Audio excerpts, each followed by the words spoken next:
তো হাই friends, job and ডিফেন্সৰ চেনেলটোলৈ তোমালোক সকলোকে স্বাগতম জনাইছোঁ। SSC GD 2026ৰ ভেকেঞ্চি যিহেতু আমাৰ পেণ্ডিঙত আছে, চ' তাৰ ওপৰতে কেইটামান সৰু সৰু গুৰুত্বপূৰ্ণ কথাকেইটা এনেকুৱা ধৰণৰ। প্ৰথম কথাটোৱে হ'ল কি যে এতিয়া আমাৰ গোটেইখিনি কেণ্ডিডেটৰ এটাই মাত্ৰ কুৱেশ্যন, যে সেই কথাটো হ'ল কি আমাৰ এক্সামটো কেতিয়ালৈ এতিয়া হ'ব আৰু কনফাৰ্মেশ্যন কেতিয়া আছে। তো এই ভিডিঅ'টোত মই এটা কথা ক'বলৈ বিচাৰোঁ, চোৱা, যিহেতু আমাৰ 23 ফেব্ৰুৱাৰী তাৰিখৰ পৰা হোৱাৰ কথা আছিলে, কিছু কাৰণত কিছু প্ৰব্লেমৰ বাবে আমাৰ বেক কৰাই দিছে, কিন্তু বেক কৰোৱাৰ ডেটটো আমাক অ'পেন দিয়া নাই, মানে আমাক দেখুৱাই দিয়া নাই, শ্ব' কৰা নাই। কিন্তু এটা কথা স্পষ্ট সহকাৰে কৈছে যে আমি অতি সোনকালে এটা ফ্ৰেছ ডেট আমি তোমালোকক দিম।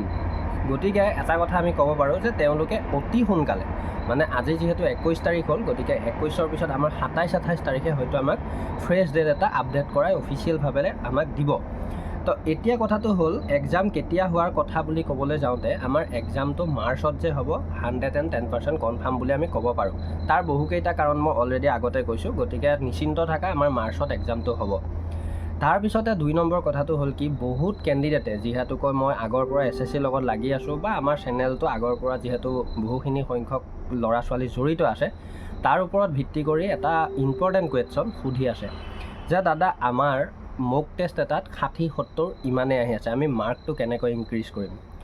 ফাৰ্ষ্ট কথাটো হ'ল কি, মোৰ মতে এটা একদম সহজ উপায় যদি আমি ক'বলৈ যাওঁ, বা এটা মাৰ্ক যদি বঢ়োৱাৰ কথা ক'বলৈ যাওঁ, তেতিয়া মেইন কাৰণটো হ'ল কি যে আমি যিমান বেছিকৈ বস্তু চাম তিমান বেছিকৈ আমাৰ মাৰ্ক বাঢ়িব। মই ইয়াতে বস্তু মানে কি কৈছোঁ যে আমি যিটো ছাবজেক্ট, যিখিনি ছাবজেক্ট আমাৰ 4টা ছাবজেক্ট, আমি প্ৰতিটো ছাবজেক্টৰে যিমান বেছি বস্তু চাম আমাৰ তিমানেই বেছি মাৰ্ক অহাটো খাটাং হৈ পৰে। উদাহৰণস্বৰূপে এতিয়া যদি আমি অংকটোক যদি আমি সদায় ভয় খাওঁ, অংকটো আমি নকৰোঁ, আমি অংকটোত যদি কোনোবাই যদি 3টা বা 4টা পাৰিছোঁ আৰু 16-17টা আমি হাত দিয়া নাই, তো তেতিয়াহ'লে তুমি তেনেকৈ ৰৈ যাবা আৰু তিমান মাৰ্কেই তোমাৰ আহিব।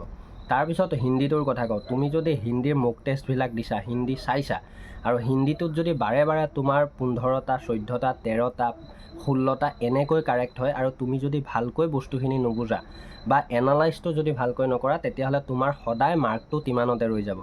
সেইদৰে ৰিজনিঙৰ আমি যিমান বেছি ট্ৰিক্স শিকিম আমি তিমানেই কামত আহিব, যিমানেই বেছি ট্ৰিক্স শিকিম মনত ৰাখিম তিমানেই বেছি কামত আহে। আৰু সেইদৰে GK GS এতিয়া বহুতেই ক'ব বিচাৰে, মানে বহুত ভাল চেনেলে হওক বা বহুতে অসমৰ চেনেল কিছুমানো হওক, যে কয় কি যে আমাৰ অসমৰ পৰা 3টা ছাবজেক্ট কৰিলেই হৈ যায়, গতিকে GKটোত ইমান গুৰুত্ব দিব নালাগে, তাতকৈ আমি হিন্দী আৰু ৰিজনিঙত গুৰুত্ব দিলে ভাল হয়। কিন্তু মই কওঁ সেইটো সম্পূৰ্ণৰূপেৰে মিছা কথা। কিয় কৈছোঁ, কাৰণ এটা কম্পিটিটিভ এক্সামত আমাৰ যিমান বেছি বস্তু বা যিকেইটা গোটেই ছাবজেক্ট, সেই গোটেইকেইটা যদি আমি ক্লিয়াৰ কৰি যাব পাৰোঁ, তেতিয়াহ'লে কনফাৰ্ম থাকে যে এটা ভাল মাৰ্ক উঠিব, বা আমি যেনেকৈ নহওক সেই কম্পিটিশ্যনটো আমি এটা ফ'কাছ কৰিব পাৰোঁ। গতিকে মই কোনটো কওঁ যে তোমালোকে GKটোৰ পৰা দূৰত পলাব নালাগে, তোমালোকে GKটো যিমান পাৰা GKবিলাক মানে কাৰেণ্ট এফায়াৰ্ছ হওক, মানে যিবিলাক ৰিচেণ্টলি আমাৰ 24-25 এনেকুৱাত হৈ গৈছে, এতিয়াতো 26ৰ এটা মাহ গৈছে, গতিকে এটা মাহৰ তেতিয়ালৈকে তোমালোকে কাৰেণ্ট এফায়াৰ্ছবিলাক চোৱা, আৰু লগতে তোমালোকে হিষ্ট্ৰী, জিঅ'গ্ৰাফী, পলিটি এইবিলাকৰ পৰা তোমালোকে চোৱা, আৰু নতুন কি সাল সলনি হৈছে বা দেশত আৰু কি ঘটিছে কি নাই, তো এইবিলাক চোৱা। তেতিয়া দেখিবা তোমালোকে তাৰ পৰা যদি তোমালোকে 5টাও কমন পেলাইছা, তেতিয়াহ'লে তোমালোকৰ কিন্তু GKৰ পৰা তোমালোকে এটা 10 নম্বৰ পাবলৈ সক্ষম হ'বা।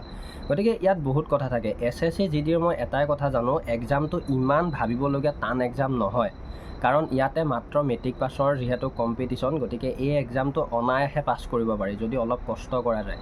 কিন্তু কথাটো হ'ল কি, বহুতে মানে কি নপঢ়োকৈ বস্তুবিলাক পঢ়ে, আৰু যিহেতুকৈ আজিকালি মক টেষ্ট ওলাইছে, তেওঁলোকে গোটেই চিলেবাছখিনি কমপ্লিট নোহোৱাকৈ মক টেষ্টবিলাক মাৰে, আৰু মক টেষ্টবিলাকত মাৰ্ক কমি থাকে, আৰু এনালাইজ নকৰে, সদায় কমিয়ে থাকে, আৰু তেনেকৈ ডিম'টিভেট হৈ পেলাই এক্সামবিলাক বেয়া কৰাও দেখা যায়।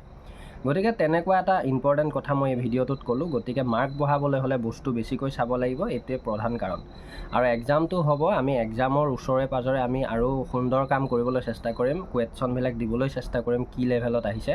গতিকে জড়িত থাকিবা জব এণ্ড ডিফেন্সৰ লগত, আৰু পাৰিলে যিখিনি নতুন ছাবস্ক্ৰাইবাৰ, তোমালোকে বেল আইকনটো অল প্ৰেছ কৰি ছাবস্ক্ৰাইব কৰিবা। আৰু বয়জখিনিয়ে আমাৰ যিখিনি ল'ৰা আমাৰ হোৱাটছআপ গ্ৰুপত এড হ'ব বিচাৰিলে ডিছক্ৰিপশ্যনত লিংক থাকিব, জড়িত হৈ ল'বা। পাৰিলে অলপ শ্বেয়াৰ কৰি দিবা। ধন্যবাদ। জয় আই অসম।